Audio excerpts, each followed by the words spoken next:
सारे जिस्म की बात छोड़िए साहब, अगर अल्लाह हमारे लुआब के बारे में, थूक के बारे में कल मैदान महशर में पूछ ले कि बंदा मैंने तुझे थूक देकर एक बहुत बड़ी मुसीबत से बचाया, एक बड़ी मुसीबत से तुझे आजाद फरमाया। आपको मालूम है हमारे मुंह में थूक आती है, लुआब जिसे कहते हैं, इस लुआब की अहमियत क्या है इसे हम मायूब समझते हैं, मगर डॉक्टर्स का मानना है, मेडिकल साइंस का मानना है, अगर लुआब की क्वांटिटी को अल्लाह बढ़ा देता, लुआब लार की शक्ल में बहुत ज्यादा आता या इसकी क्वांटिटी कम हो जाती, नॉर्मल ना रहती, तो इसकी वजह से 3 खतरनाक बीमारी इंसान को हो सकती थी।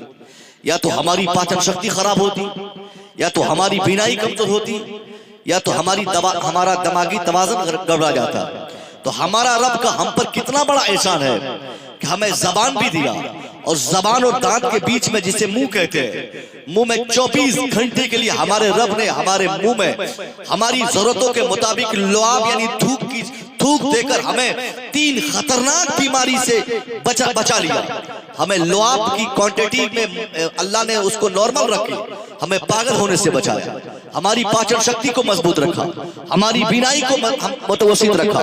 तो हमारे रब का कितना बड़ा एहसान है कि अगर इस लुआब को बढ़ा देता, थूक देता मगर ज्यादा देता, लुआब देता मगर ज्यादा देता या कम कर देता, तो इसकी ज्यादती या कमी की बुनियाद पर मेडिकल साइंस का रिसर्च कहता है कि आज जितने पागल हैं उन पागलों में एक खुसूसियत पाई जाती है, या तो उनमें लुआब की क्वांटिटी कम आती है, या तो बहुत ज्यादा लार उनका टपकते रहता है। अक्सर देखते होंगे सड़कों के किनारे दौड़ने गिरने पड़ने वाले लोग जो पागल टाइप के रहते हैं, या तो उनके लार चूते रहते हैं, उनकी दाढ़ी, उनका सीना, उनके कपड़े सब भीग जाते हैं। इस लार की तादाद या मिकदार का ये मिकदार ज्यादा कर देने से 3 खतरनाक बीमारी होती है। वो आदमी पागल हो सकता है, उसकी पाचन शक्ति गड़बड़ा सकती है। आज भी जिसको गैस्ट्रिक की बीमारी है, जिसको पेट में 50 तरह के प्रॉब्लम्स रहते हैं, खाना खाता है पचता नहीं है, तो उसमें सबसे बड़ी बुनियादी वजह यह है कि उसकी लार की क्वांटिटी कम हो जाती है। उसको जितना लार उसकी पाचन शक्ति के लिए जरूरी होनी थी उतनी उस कदर क्वांटिटी नहीं है, जिसकी वजह से उसकी पाचन शक्ति खराब होती है। तो रब का एहसान है, अल्लाह ने जबान भी दिया और उस जबान के बीच में लार जैसी मायूब शय को देकर हमको, आपको, सबको 3 बीमारियों से बचाया। अल्लाह हमारा पागल होने से बचाया, हमारा रब हमें अंधा होने से बचाया, हमारा रब हमारी पाचन शक्ति को मजबूत रखा। तो कल मैदान महशर में हमारा यकीन कहता है कि हमारी जबान के बारे में बात है, हमारे मुंह के बारे में बात है, हमारे शरीर के सारे पार्ट पुर्जे के बारे में बात है। अगर हमारा रब हमारे सिर पर लुआब के बारे में सवाल कर ले तो लुआब के बारे में जवाब देने की हमें सकत नहीं। अगर अल्लाह पूछ ले कि बंदा मैंने थूक तुझे बराबर देकर तुझे पागल होने से बचाया, ये बता कि दुनिया में तेरा अमल क्या था, दुनिया में तेरा व्यवहार क्या था, दुनिया में तेरा किरदार क्या था, तूने कौन सा बेहतर और नेक अमल दुनिया में किया है। इसलिए साहब हमारी जिंदगी की सारी चीजें, हमारा हाथ ये अल्लाह की नेमत, हमारा पांव ये अल्लाह की नेमत, हमारी आंख ये अल्लाह की नेमत, हमारा सर अल्लाह की नेमत, इन सारी चीजों का सवाल कल मैदान महशर में अल्लाह फरमाएगा। और इन शरीर के सारे पार्ट पुर्जों के साथ साथ हमारा रब ये भी पूछेगा, मैं तुझे 5 बेटे का बाप बनाया, तुझे 4 भाई की ताकत दिया, मैं तुझे अच्छे समाज में पैदा किया, मैं तुझे अच्छी जिंदगी अता किया, मैंने तेरे रिस्क में फराहमी अता की। अब ये बता कि इन सारी चीजों के बदले में तेरा बेस्ट अमल दुनिया में क्या था। साहब जब इस मुताले के बाद हम अपनी जिंदगी पर नजर दौड़ाते हैं तो हम में से ज्यादातर लोग इस एहसास से जिंदगी गुजारते हैं कि रब उन पर एहसान नहीं किया है। ये मंझेली गांव है, यहाँ भी अक्सर लोग सोचते होंगे कि हमारा रब हम पर क्या एहसान किया, हमें गरीब बना दिया, हमें जमीन नहीं दिया, हमें मकान नहीं दिया, हमें खेत नहीं दिया, हमें नौकरी नहीं दिया, हमें अच्छी औलाद नहीं दिया, हमारा भाई अच्छा नहीं मिला, हमारा समाज अच्छा नहीं मिला, हमारे पास जमीन जायदाद नहीं। यानी ये इंसानी फितरत हो गई है और इंसानी आदत आज इस तरह बिगड़ चुकी है कि उनके पास लाख दौलत है मगर करोड़ों इंसान की दौलतों को देखकर, करोड़ों पैसों को देखकर वो आदमी अपने को उस भंवर में फंसाते हुए ये एहसास करता है कि मैं नेक नहीं, वो नेक है, मैं अच्छा नहीं, वो अच्छा है, मैं अमीर नहीं, वो अमीर है, मैं पैसे वाला नहीं, वो पैसे वाला है। सही से आज भी हम में अल्हम्दुलिल्लाह बोलने की ताकत तक नहीं। एक आदमी फोन करता है किसी को कि साहब मकई कितना हुआ, उसको अगर मकई एक बीघा में अगर 20 कुंटल होता है और उसको 15 कुंटल हो जाए तो आदमी ये नहीं कह सकता कि अल्हम्दुलिल्लाह कम से कम हमारा रब हमको 15 कुंटल मकई दिया ही दिया है। वो फौरन इनकार करके बोलता है बट क्या मकई होगा, सब बर्बाद हो गया। उसको मकई बहुत हुआ, अफजल को हुआ, असलम को हुआ, इकराम को हुआ, फलाने को हुआ, दिखाने को हुआ, हमको तो ठग लिया गया।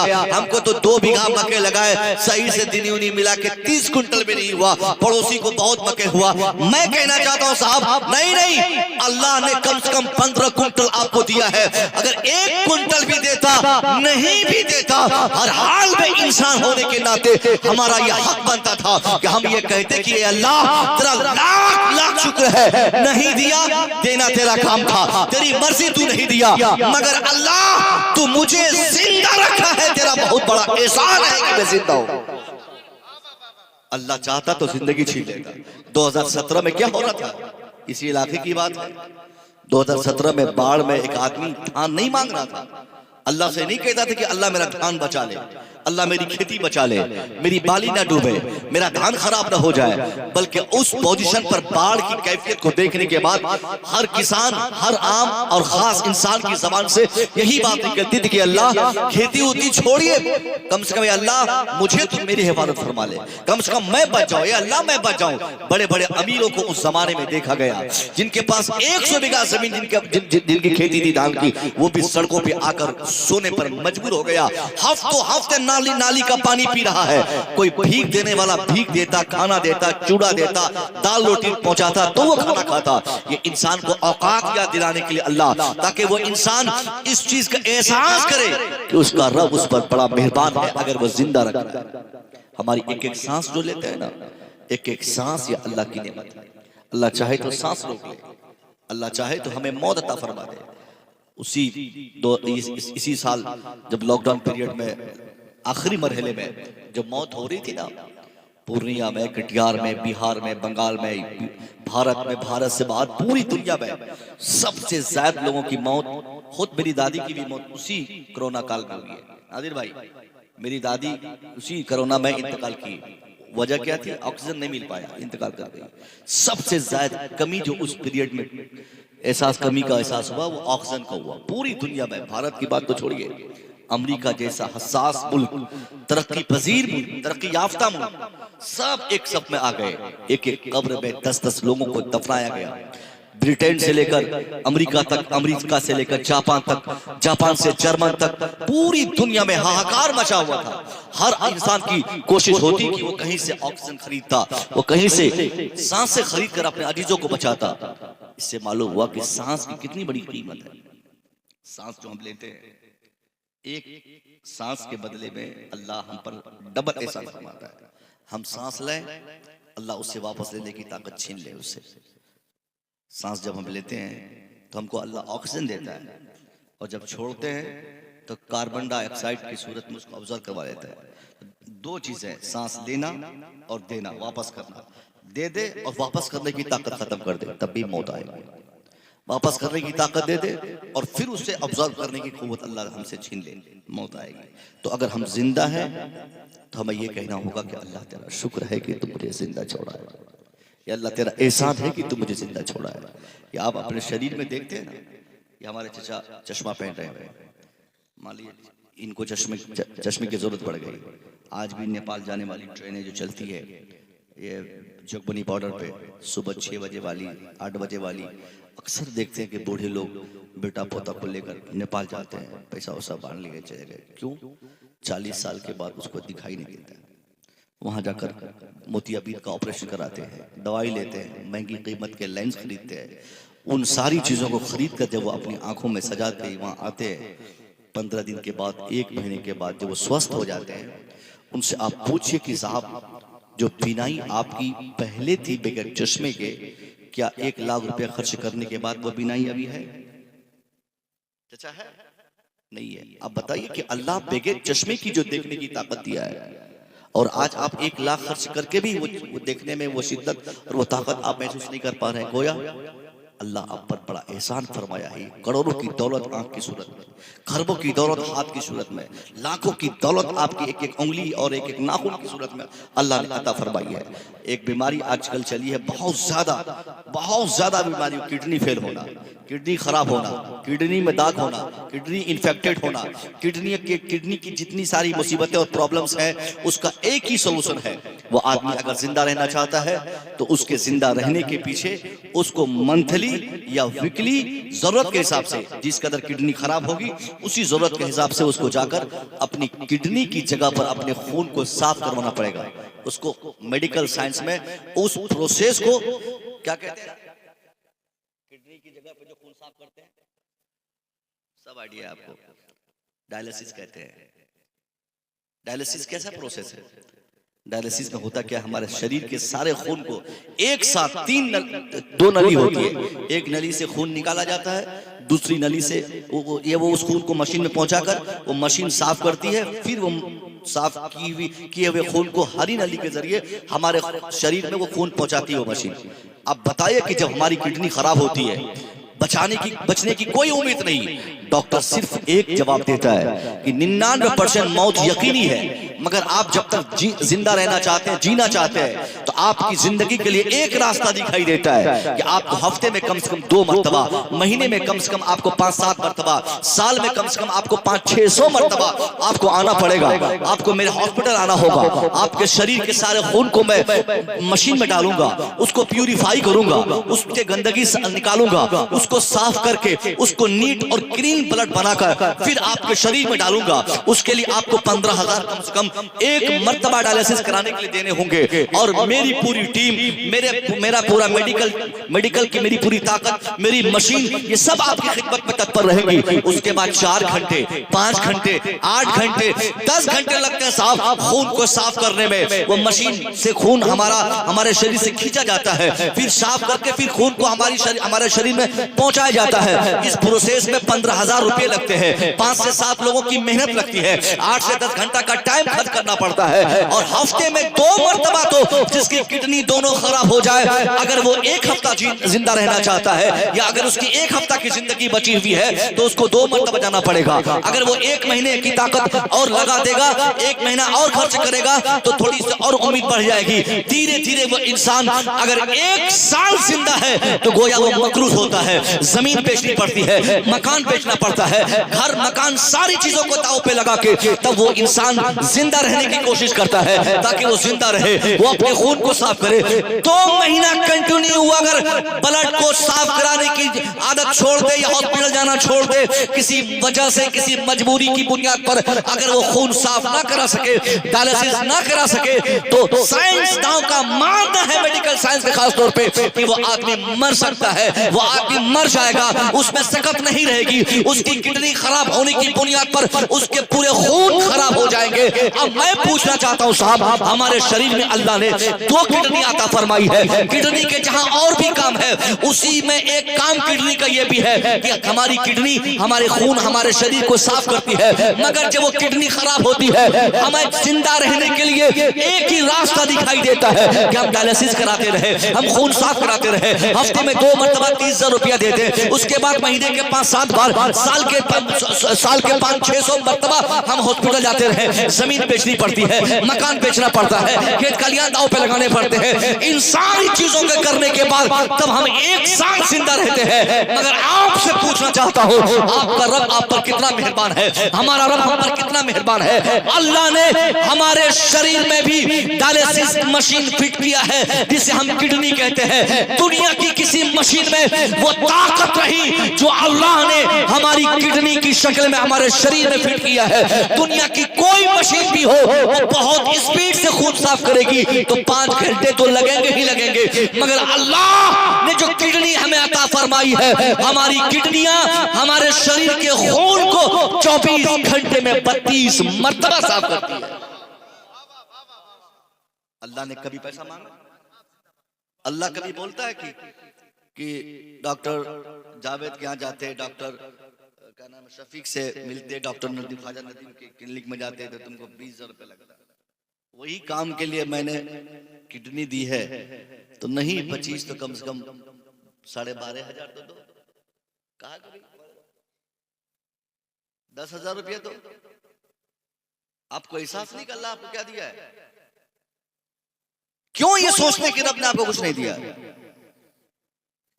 क्यों ये एहसास है कम तरीका शिकार आप होते हैं? ये क्यों नहीं बोलते कि अल्लाह तेरा शुक्र है बहुत तूने दिया है? ये हमारे सद्दाम भाई क्या है इनके पास? कौन से सर्विस है इनकी? कौन से राजा के बेटे हैं? किस राजा के बेटे हैं? कौन से मुगल खानदान से इनका ताल्लुक है?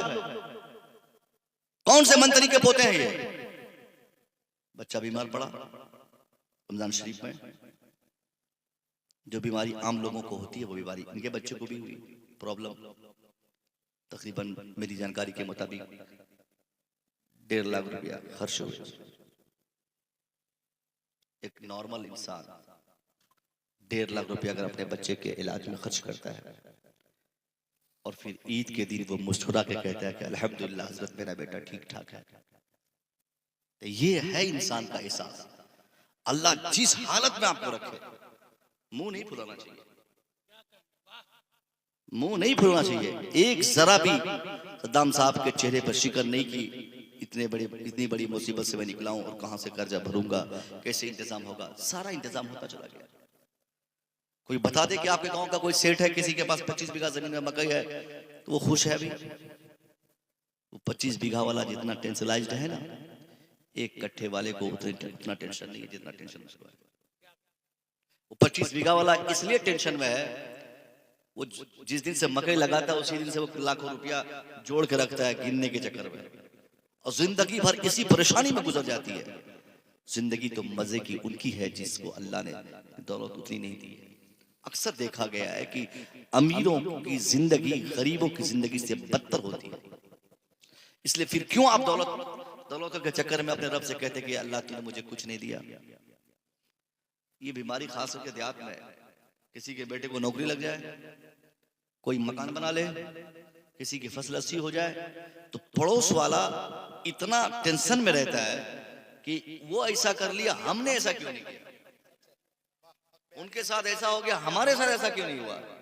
वो बंदा ऐसा इतना कमा लिया, उसका बेटा सऊदीया चला गया, दुबई चला गया, हमारा बेटा ये पगला, ये बदमाश, और दूसरे के बेटे की कामयाबी के बाद अपने बेटे को झाड़ू लेके दौड़ाते रहता। अक्सर देखा गया है अगर पड़ोस में सब लड़के ठीक ठाक चल रहे बदमाश है तो सबके बदमाश है, उन्हीं बदमाशों में अगर कोई किसी का बच्चा कामयाब हो जाए तब हमारी आंख खुलती है, अरे उसका बेटा तो देखो दिल्ली में जाकर ठेकेदार बन गया, और ये चुट्टा ये उसी के साथ रहने वाला, ये अभी तक यही रह गया सिगरेट बीड़ी पीने में। उस वक्त आप कहां थे जब उसका बाप उसकी तरबियत करता था? उस वक्त आप क्यों सोए थे? इसलिए ये एहसास अपने दिल से निकाल दीजिए, रब ने जो दौलत आपको दी है वो सब ठीक है। ये हाथ शरीर का इसका हिस्सा, ये पाँव, ये क्या कम दौलत है? आप में से किसी से कहा जाए कि 1 लाख रुपया देंगे आपका एक हाथ काटना है, आदिल भाई बोलेंगे कि आपका एक हाथ काटेंगे हो जाएगा, मैंने नजराना मिला के दे दिया जाएगा आपको 2-3 प्रोग्राम करके, लेकिन एक हाथ आपका काटना है, कोई राजी होइएगा? तो गोया आपके हाथ की कीमत 1 लाख से जायज है। अगर 1 उंगली भी मांगे हम और 1 करोड़ रुपया देने के लिए बोले कि 1 उंगली चाहिए 1 करोड़ देंगे, राजी होइएगा? नहीं होइएगा। तो आपके शरीर में अल्लाह ने क्या कमी दी है? जब शारीरिक रूप से जिस्मानी तौर पर आप मजबूत हैं तो अपने रब से ये क्यों नहीं कहते कि अल्लाह तेरी बहुत मेहरबानी है कि तूने मेरे जिस्म के सारे हिस्से को सही रखा, फिट रखा है, तंदुरुस्त रखा है। थोड़ी सी बीमारी अगर हो जाए, छोटी सी बीमारी हो जाती है तो आदमी को तुरंत 1 लाख का चक्कर पड़ा देता है, और अगर फिट है तो अल्लाह का कोई एहसान का ख्याल नहीं। चल रहा है कोई अल्लाह अल्लाह नहीं, लेटा है कोई अल्लाह अल्लाह नहीं, बोल रहा है कोई अल्लाह अल्लाह नहीं, घूम रहा है कोई अल्लाह नहीं, कोई याद नहीं करता। जैसे बीमार पड़ा फौरन ये अल्लाह, देखो देखो वो बच्चा था, अरे तब कहां था जब फिट था? आज मुसीबत आई है तो रब याद आया, इससे बेहतर कि तू पहले ही अल्लाह का शुक्र अदा करता कि अल्लाह तूने मुझे कोई कमी नहीं दी है, तू जिस तरह रखा है अल्लाह मैं खुश हूँ। तो इसी हालत में अल्लाह की और ज़्यादा मेहरबानियाँ होती और आपकी दौलतों में, आपकी ज़िंदगी में अल्लाह इजाफा फरमाता। हज़रत मूसा अलैहिस्सलाम के ज़माने में 3 शख्स की कहानियाँ अक्सर मैं पहले बयान किया करता था। हज़रत मूसा की बारगाह में एक अमीर आदमी आया और कहने लगा कि ए मूसा, मेरे रब ने मुझे कोई कमी नहीं छोड़ी, सारी दौलतें दी अल्लाह ने, जमीन, मकान, शोहरत सब कुछ है, मगर अब मेरी तमन्ना है कि अल्लाह मुझे मेरी दौलत देना बंद कर दे, नहीं चाहिए मुझे दौलत। तो हज़रत मूसा को बड़ा ताज्जुब हुआ कि आदमी दौलत नहीं चाहता, आखिर वजह कहा? मैं अपनी दौलत से परेशान हो गया।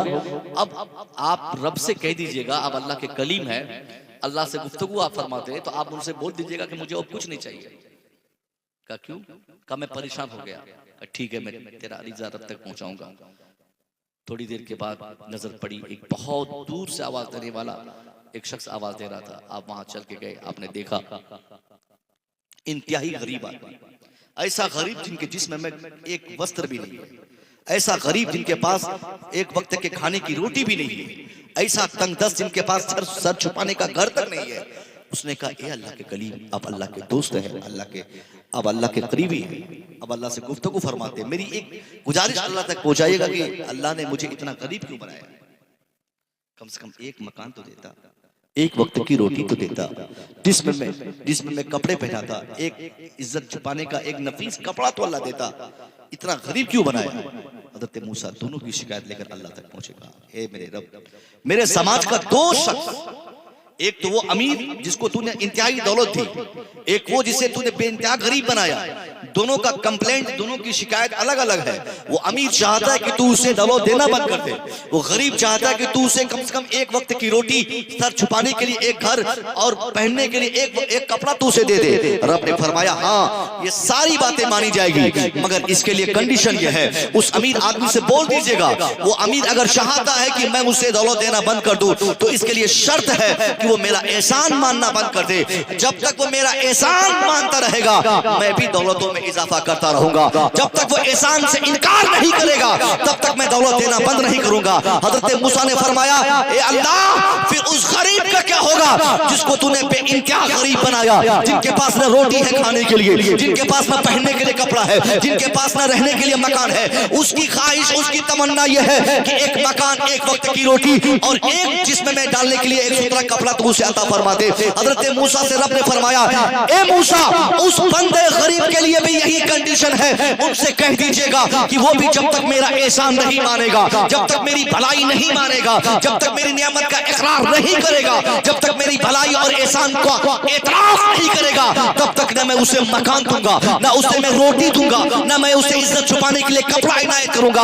अल्लाह की कसम, हजरत मूसा जब वापस आए, आपने उस अमीर आदमी को बुलाया, आपने फरमाया, ए अमीर आदमी, मैंने तेरी गुजारिश तब तक पहुंचाई। अल्लाह ने फरमाया कि वो तब तक तुझे दौलत देता रहेगा जब तक तू अल्लाह के हुक्म का, अल्लाह की नेमत का एतराफ करता रहेगा। वो आदमी यही सुनकर चीखता हुआ कहता है, ए अल्लाह के कलीम हजरत मूसा, मुझसे ये काम नहीं हो सकेगा, मैं जब तक जिंदा रहूंगा, मैं चाहे कुछ भी हो जाए, अपने रब का एहसान मानता रहूंगा। मुझे वो जमाना याद है जब मैं भेड़िया चराता था, मैं पहाड़ों के बीच रहता था, मैं जंगलात में रहता था, यही तो वो हथियार था।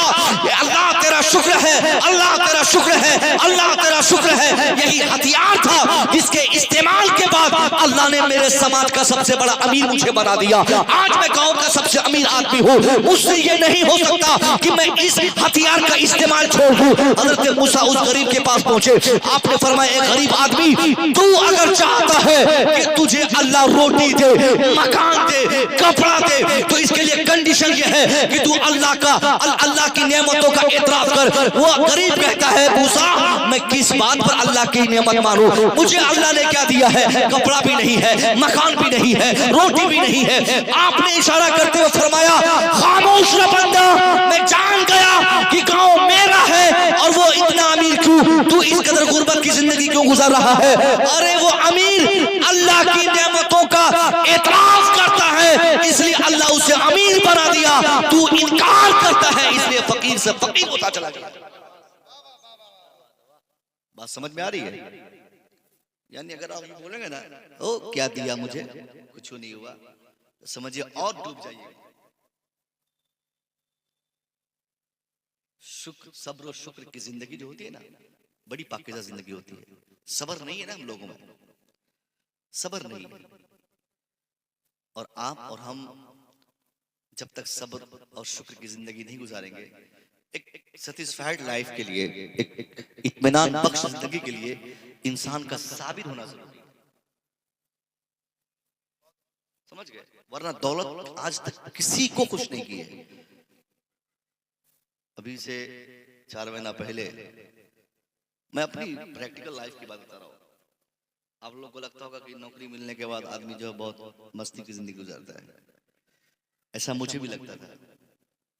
तकरीबन 60,000 की सैलरी है, सब मिला उला के अल्हम्दुलिल्लाह।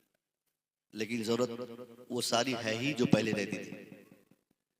और ये 60,000 60 लाख भी हो जाए फिर भी इंसान मुतमईन नहीं हो सकता। इत्मीनान कल्बी के लिए ये एहसास जरूरी है कि हमको अल्लाह तूने बहुत दिया है। जब तक ये एहसास नहीं होगा तब तक आपको खुशी नहीं आएगी। और वरना करोड़ों की दौलत आपको मिल जाए और सिर्फ यही एहसास ना हो कि आपको अल्लाह बहुत दिया है और सब्र ना हो, तो करोड़ों की दौलत में बैठने वाला इंसान हमेशा भिखारी की तरह चेहरा लटका के रहता है। मैं उम्मीद करूंगा कि आप और हम जरूर ये एहसास पैदा करें कि आपका रब आपको जितना दिया है ना, वो सब आपके लिए बेहतर था, उतना ही बेहतर था, इसलिए उतना ही दिया है। जायद की ख्वाहिश मत कीजिए, कमी पर सब्र कीजिए। इस सब्र के साथ जब आप जिंदगी गुजारेंगे ना, इस जिंदगी में मजा ही कुछ और होगा। और जहां बेसब्रा बनेंगे, सब्र का दामन छूटेगा, बेईमानी आएगी, चोरी की नीयत आएगी, घुसखोरी आएगी, जुल्म की भावना आएगी, ज्यादती का मंशा आएगा। इन सारी चीजें को लेकर आप दिमाग में जब दौड़ेंगे, दिमाग में दौड़ाएंगे, धीरे धीरे आप शुगर के पेशेंट हो जाएंगे, हार्ट के मरीज हो जाएंगे, 50 तरह की बीमारियां आ जाएंगी। आप उंगली पर अपनी दौलत को गिनते रहेंगे और कब जिंदगी तमाम हो जाएगी आपको पता नहीं चलेगा। हमारे एक बहुत करीबी शख्स जिंदगी भर केस लड़ा अपने भाई से, जिंदगी भर केस लड़ा। आज ये केस में फंसाना, कल वो केस में फंसाना, जमीन जगह के मैटर में। अभी से 6 महीना पहले इंतकाल कर गया। केस का फाइनल भी नहीं हुआ, चल गया। तो सुकून कहाँ मिला? 25 साल की उम्र से केस शुरू किया बेटा भतीजा पे, पहले भाई पे किया, फिर भतीजा पे किया। तो 25 साल जब उसकी उम्र थी तब से वो केस लड़ते रह गया, इसी टेंशन में पूर्णिया आना जाना, आना जाना, दौड़ना भागना। जिंदगी भर सोचता रहा कि उठो जमीन, उठो बीटा की जमीन, उठो पिछवाड़ की जमीन, वो बागान की जमीन, वो तालाब का हिस्सा, वो हिस्सा, वो हिस्सा, इधर ले लूं उधर ले लूं, ये सारी चीजें करता रह गया और उसका फैसला भी नहीं हो पाया, दुनिया छोड़ के चला गया। तो जिंदगी तो भागदौड़ में गुजर गई उनकी। अगर सब्र करता, वो चाहता कि अगर इसको मैं डिसाइड कर सकता हूँ, तो समाज में बैठकर अपने भाई से कह सकता था ना कि भैया आप मुझे दे दीजिए, बहुत बेहतर होगा, इसका हिस्सा आप भी कर लीजिए, हम भी कर लेते हैं, सब लोग एक फैमिली के हैं। और इसी में भलाई है। लड़ाई झगड़ा करके, बेसब्रा होकर, जुल्म करके, ज्यादती करके किसी का माल और किसी की दौलत लूटना, ये कहीं से भी इंसान को मुतमईन नहीं कर सकता है। तो इंशाल्लाह मैं उम्मीद करूंगा कि आप किसान है ना, इसलिए मैं इसी टॉपिक को रखा, जो मक्के का सीजन चल रहा है और थोड़ी बहुत कमी आती है अली भाई मक्के में, रेट में। अभी एक आदमी को मैं पूछा रेट के बारे में, क्योंकि हम लोग को तो रेट का पता नहीं है क्या। 1900, हाँ वही 18 साढ़े 1900 तो गुलाब बाग में है ना, गांव गांव देहात में। तो हमारा एक जानने वाला ये लिया है मशीन, क्या बोलते हैं उसको, नापने वाली मशीन जो होती है, कांटा, वो जो कंप्यूटर वाला। अब बताइए, उस कंप्यूटर वाला कांटा लिया और मैंने डिटेल से उसको पूछा कि आप क्यों लिए, जब पैकार लोग लेके घूमता रहता है। तो उसने बोला कि हजरत मैं आजमाया हूं, तकरीबन 3 से 4 किलो का फर्क हो जाता है। ये कौन सी कमाई भाई, क्या है ये? 3 किलो एक बोरे में अगर आप ले रहे हैं, क्या कहना चाह रहे हैं आप? वो बेचारा पसीना बहाकर खेती किया, उसका एक दाना भी अगर आप ले रहे हैं हराम तरीके से, जिंदगी भर आपकी ऐसी ही मेहनत में कटेगी, लेकिन कभी उस दौलत से आप खुशी नहीं पाएंगे। 3 किलो एक बोरे में मार दिया, बोला इसी से बचने के लिए हमने कंप्यूटर खरीदा है। हम कहा कैसे होता है? बोला कि बटन होता है, सेटिंग होती है, गुलाब बाग में जाकर कराना पड़ता है, सेटिंग कर दीजिएगा ना तो हर बोरा में 3 किलो मतलब मार लेता है। लानत हो इसी दौलत पर जो दौलत हमें चोरी सिखा दी। वो क्यों आदत लगी? क्योंकि उस साहब को ये समझ में आ गया कि इस सीजन में कम से कम आपको 2 लाख कमाना है। क्या कीजिएगा 2 लाख रुपए कमा के? आप टाटा बिरला तो नहीं बनिएगा ना, मुकेश अंबानी का भतीजा तो नहीं बनिएगा ना, जहां है वही रहिएगा। तो जो मेहनत करके आप कमा सकते हैं ईमानदारी के साथ, अगर मार्केट में 20 रुपया है, अब उनसे बोलिए कि साहब मैं 18 रुपये तुमको दूंगा, मेरा खर्चा है, बोरा है, मजदूर है, गाड़ी है, इन सारी चीजें हैं, बार्गेनिंग है, मार्केट ले जाना है, लाना है, सारे खर्चे हैं, 200 रुपया पर क्विंटल हम तुमको कम देंगे मार्केट के रेट के हिसाब से, ऑटोमेटिकली ले लेगा। अब कंपटीशन में आके 5 किलो इधर मार ले रहे हैं और जो रेट मार्केट में है उससे 10 रुपया घटा के आप देहात में मक्का खरीद रहे हैं।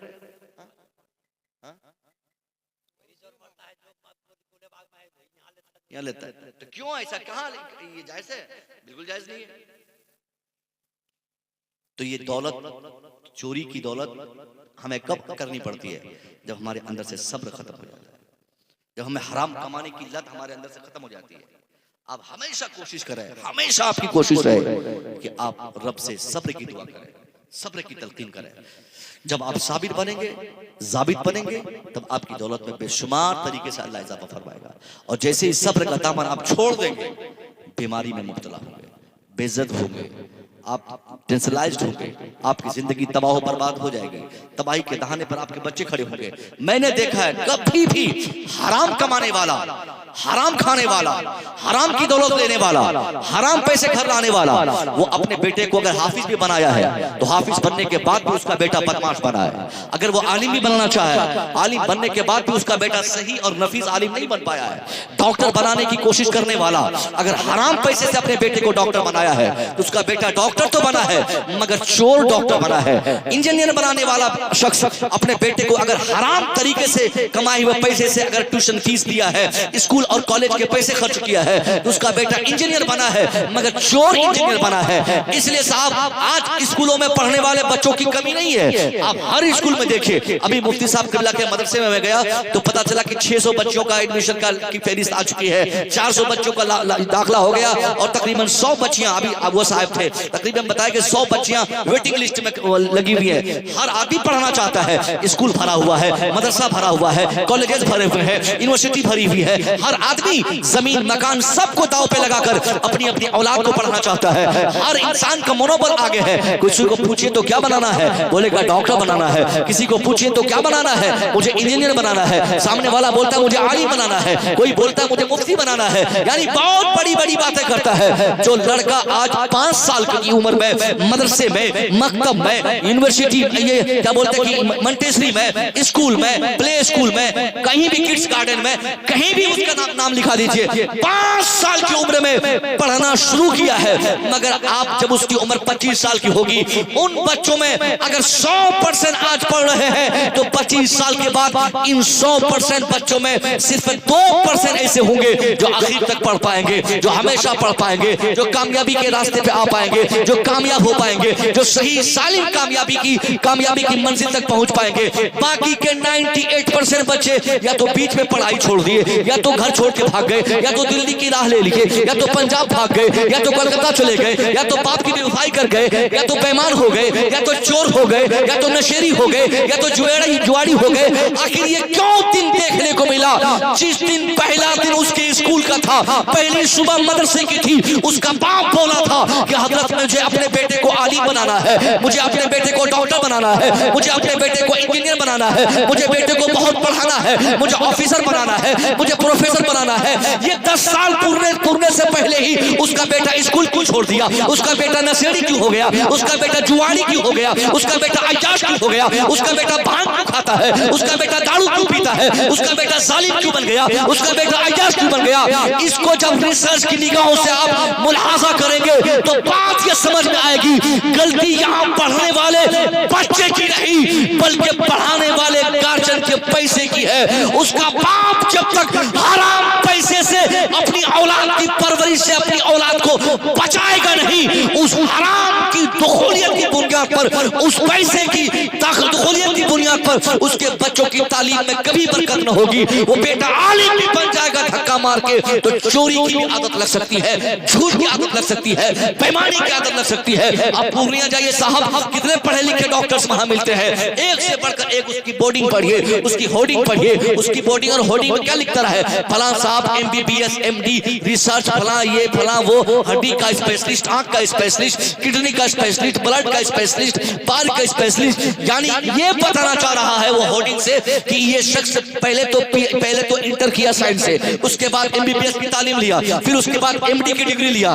यानी स्पेशल कोई एक अंग पर, या तो बाल पर, सर पर, नाखून पर, किडनी पर, दिल पर, गुर्दे पर रिसर्च किया है। उस रिसर्च में 3-4 साल के टाइम लगे हैं, तब जाकर ये उनको डिग्री मिली है। मगर इसके बावजूद आप देखिएगा चोरी वही करता है, बेईमानी वही करता है, ठगी वही करता है। पेशाब के नाम पे पैसा, पखाना के नाम पे पैसा, खून के नाम पे पैसा, जांच के नाम पे पैसा, एक्सरे के नाम पे पैसा, दवाई में कमीशन के नाम पे पैसा, बेड जो लेटाता है सुलाता है उसके नाम पे पैसा। एक जानकार ने कहा कि साहब पूर्णिया में अब ऐसे ऐसे हॉस्पिटल खुल रहे हैं, वहां सिर्फ आदमी पहुंच जाए बस उसके लिए पेशेंट होना काफी है। उसकी पॉकेट खाली करवाएगा, उसकी जमीन बेचवाएगा, उसका मकान बेचवाएगा, उसके जेवरात बंधक रखेगा। ये सारी चीजें ये करने वाले कौन लोग हैं? जाहिल नहीं, ये पढ़े लिखे हैं। इनके पास डिग्री MBBS की है, किसी के पास FRCS की है, किसी के पास MD की डिग्री है।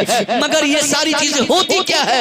ये वजह ये है कि पहले उनका गार्जियन उनकी तालीम दिलाने के लिए उनको हराम पैसे से उनके ट्यूशन की फीस अदा किया, उनकी परवरिश की, उनकी निगहदाश्त की, उनके देखभाल में वो हराम पैसे की मिलावट हुई, जिसकी बुनियाद पर हमारे बच्चे आगे चलकर कामयाब तो होते हैं मगर सही तरीके से कामयाब नहीं हो पाते। बात समझ में आई? ये क्या नाम है, ये अली भाई इमरान हाशमी है ना, ये सब आपसे इसलिए पूछ रहा हूं, इन सब चीजों की अच्छी खासी जानकारी आपको रहती है। इमरान हाशमी हाफिज कुरान, इमरान प्रतापगढ़ी जो अभी कांग्रेस को डुबाने, अच्छा वही नेता जो है, हाँ तो उसको जानता हूँ, पढ़ा हूँ, लेकिन इमरान हाशमी के बारे में जो बात करो, हाफिज कुरान। आप बताएं कि हाफिज कुरान लड़का आज फिल्म बना रहा है, नाच कर रहा है, डांस कर रहा है, फहाशी बक रहा है, फिल्मी दुनिया में गुम है। क्यों? वो तो हाफिज बना, कहीं मस्जिद में इमामत करनी थी उनको, कहीं मदरसा चलाता, कुरान की तबलीग करता, मुस्तफा का दीन सिखाता। मगर ये सारी चीजें छोड़कर वो आज बदतमीजी कर रहा है, अय्याशी कर रहा है। क्यों कर रहा है? जब इसकी जिंदगी आप पढ़ेंगे तो पता चलेगा कि इमरान हाशमी का बाप और उसकी माँ इसके हाफिज बनने से पहले से ही फिल्मी दुनिया में काम कर रहा है। जब माँ बाप खुद भी परहेज नहीं करेंगे तो उनके बच्चे कभी नेक नहीं बन सकते। बच्चों को नेक बनाने के लिए एक ही रास्ता है कि उन बच्चों की सही तरबियत हो, उनको हराम से बचाया जाए। आप 100 रुपया कमा के बाहर से ठग के किसी का लाइएगा, मरने के बाद उस 100 रुपये का हिसाब आपको देना है, उस 100 रुपये का हिसाब आपको चुकाना है।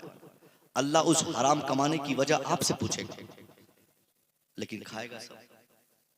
क्यों ऐसा काम करें कि आप कमाएं आप, भोगते हैं आप, सजा मिले आपको और खाए सब। इसलिए साहब कोशिश करें आप, अभी जी खत्म करते हैं। मिलाद शरीफ इतनी ताकत से नहीं होनी चाहिए, सच्ची बात तो ये है। 12 बजे तक काफी है, लेकिन ये इनकी मोहब्बत थी कि आप भी बैठे रह गए और ये हमारे उलमा भी जलसा समझकर इसमें काफी टाइम खर्च किया। आधे घंटे की गुफ्तगू होनी चाहिए, 1-2 शायरी होनी चाहिए, क्योंकि किसान सब बैठे हैं। और एक दिन मिलाद शरीफ में अगर ताखिर हो जाएगी तो कल से मिलाद में बैठना भी छोड़ देगा। बोलेगा ये मौलाना साहब लोग पटिया के बुला लेता है, बैठा लेता है, उसके बाद भागने ही नहीं देता है। खेती बाड़ी का सीजन है, इन लोगों को इतना भी ख्याल नहीं, पूरा पोथी खोल दिया, 12 बजे रात को शुरू किया, 2 बजा दिया। नहीं, ऐसा इल्जाम नहीं, बस चंद बातें आप सीखें जो मेन मोटिवेशनल बातें होती हैं, उसके लिए आप अपने दिल में बिठाएं, और उसको जब आप दिल में बिठा लेंगे यकीनन तब्दीली आएगी। तो मेरी पूरी तकरीर में दो चीजें मैंने बताई जिसको मैंने विस्तारित रूप से आपके सामने पेश किया। एक ये कि अल्लाह ने आपको जो चीज दिया उस पर आप अल्लाह का शुक्र अदा करें, नहीं दिया फिर भी शुक्र अदा करें, क्योंकि सबसे बड़ी दौलत अगर आप जिंदा हैं तो यही जिंदगी आपकी सबसे बड़ी दौलत है। 93 साल का एक बूढ़ा इटली का रहने वाला, 93 साल उसकी उम्र हो गई थी, कभी बीमार नहीं पड़ा, कभी नहीं, मगर जब बीमारी बढ़ने लगी, सांस में लेने में कुछ प्रॉब्लम आई अली भाई, तो उनके 5 बच्चों ने उनको हॉस्पिटल दिखाया। डॉक्टर्स उसके जांच पड़ताल करने के बाद डॉक्टर्स ने कहा कि साहब तेरे बाप की तबीयत खराब हो गई है, इसको सांस लेने में परेशानी हो रही है। कहा क्या करना होगा? कहा इसको वेंटिलेटर में लिटाना होगा, इसको ऑक्सीजन पहुंचाने के लिए इसके शरीर में बूस्ट करके उसके फेफड़े में हवा पहुंचाई जाएगी, सांसें पहुंचाई जाएगी। डॉक्टर के मशवरे के बाद 5 बेटे साइन किए। उस 93 साल के बूढ़े को मशीन पे लिटाकर 5 दिन तक सांसें पहुंचाई गई।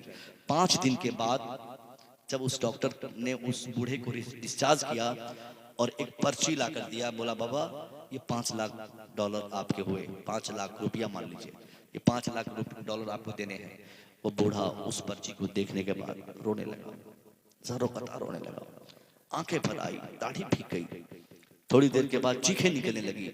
डॉक्टर्स हैरान हो गए कि आखिर ये बूढ़ा ठीक ठाक था, अब जब पर्ची इसको पकड़ाया हो तो रो क्यों रहा है?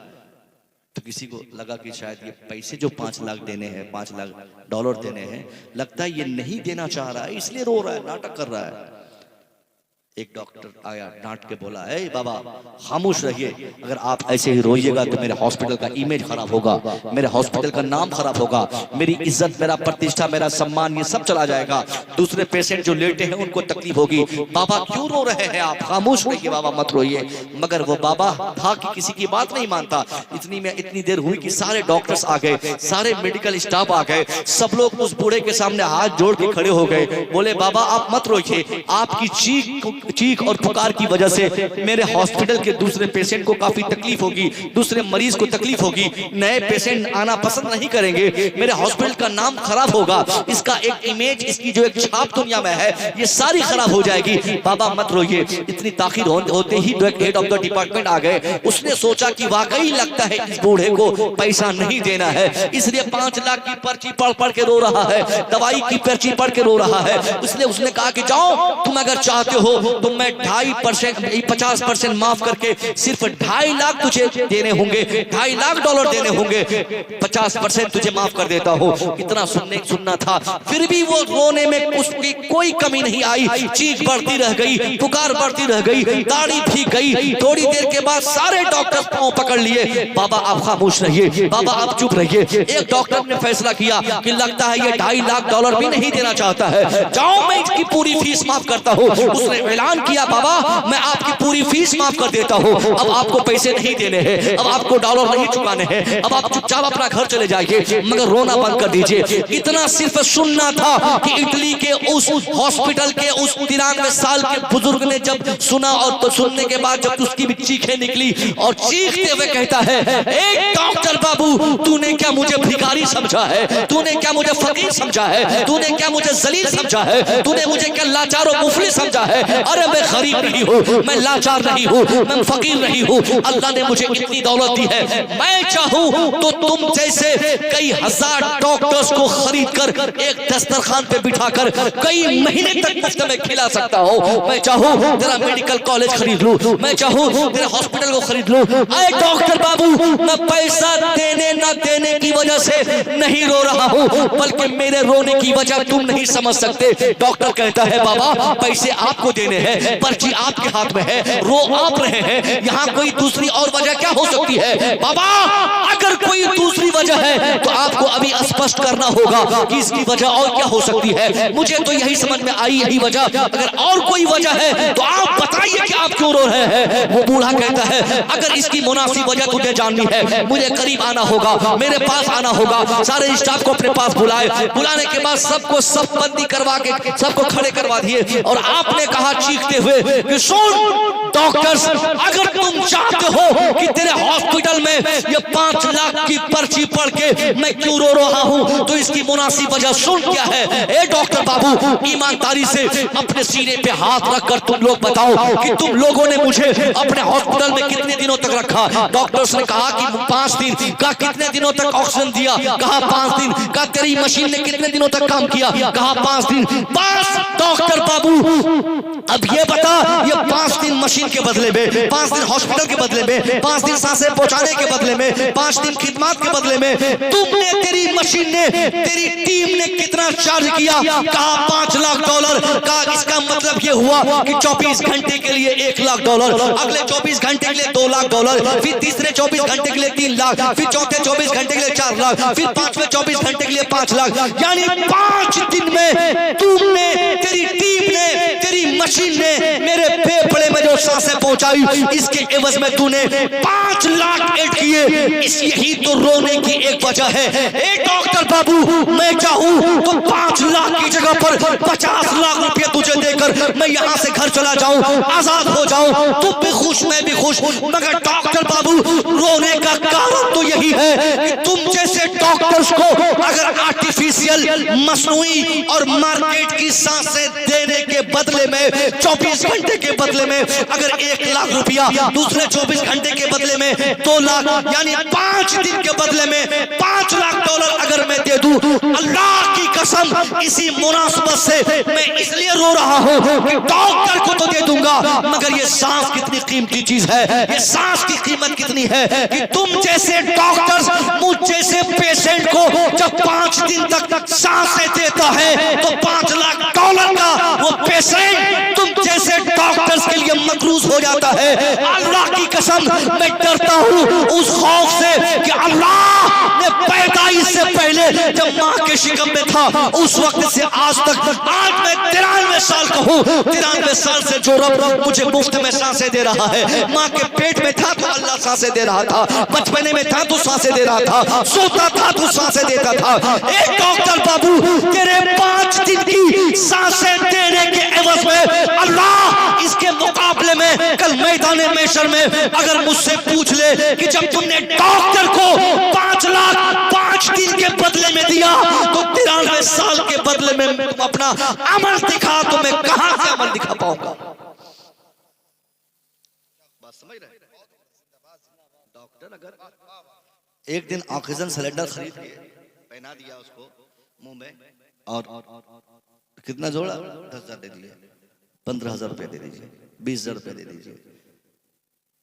अब बताइए कि सांस की जब इतनी कीमत है, हम लोग 100-100 साल के हो जाते हैं, हमारे यहाँ कुछ लोग हैं एक दिन की भी सांस की कीमत का कोई बदला हमारा रब हमसे नहीं मांगता। बात समझ में आई?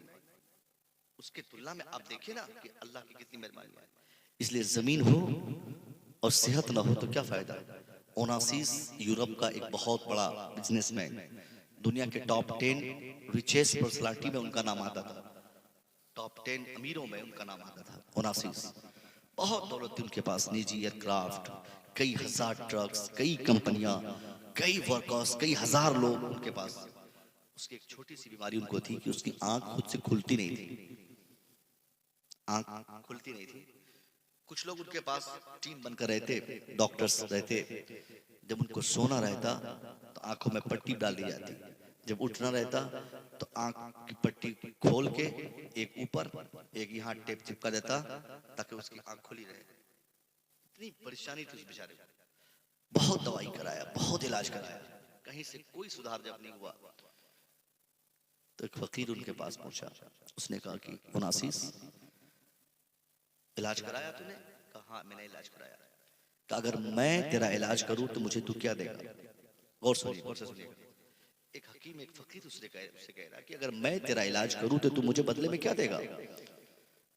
दुनिया के 10 बड़े अमीरों में से एक शख्स ओनासिस ने का जुमला था कि हकीम साहब, अगर वाकई आप मेरी ये बीमारी दूर कर देते ताकि मैं अपनी मर्जी से आंख खोल सकता और अपनी मर्जी से आंख बंद कर सकता, ये बीमारी अगर मुझसे दूर हो जाती तो इसके बदले में मैं आपको अपनी पूरी दौलत दे दूंगा।